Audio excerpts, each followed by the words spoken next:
Hi, welcome to another episode of Hot Takes. And as you see, we're getting close to that 95,000 mark. That'd be a cracker. It's still 5,000 away from the 100. Really want to get to the 100. So if you're one of my many regular viewers, 60% of you, I know the numbers, who regularly watch the channel and who are yet to subscribe, please do hit the subscribe button. Get us over that 100 target. And we become a big boy channel. And that's just fantastic. And we'll have done so in relative quick time, I think, which is lovely. Now, I've got a great story here.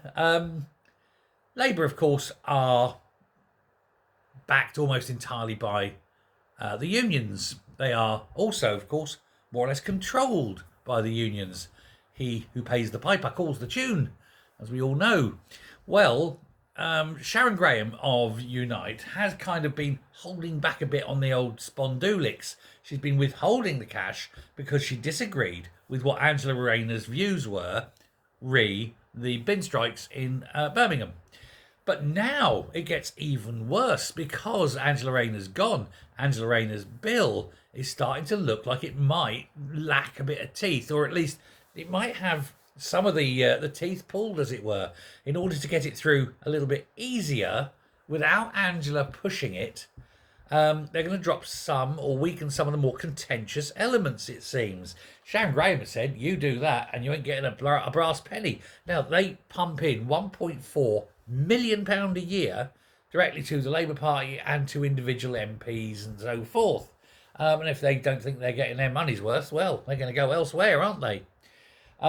She said it would be disastrous for the Labour Party if they didn't put the money, or they didn't get that money. She said, but, they want this employment rights bill to go through, and in fact are now arguing for it to be even stronger. Nice. You want an employment rights bill, and then there'll be no employers, or no employees at least. It's madness.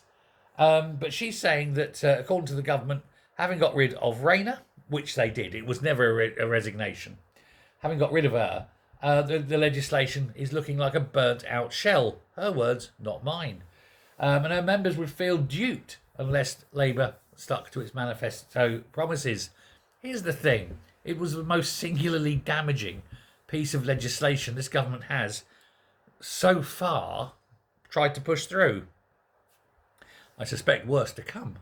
But, of course, when you've got the sort of financial clout that Unite have, then, they will have to listen.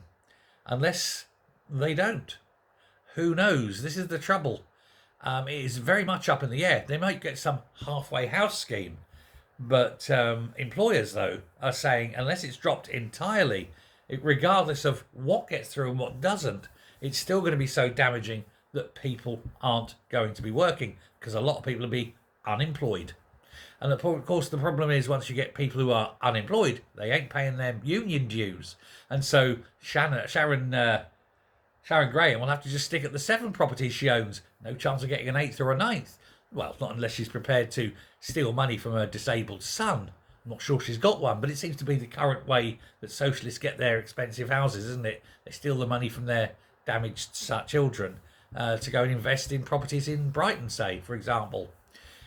Well, that's the way it goes. Socialism, eh? Nice. Especially for Sharon Graham. And near 7. Is it 8 now? Who knows? Properties. Thanks a lot. Bye.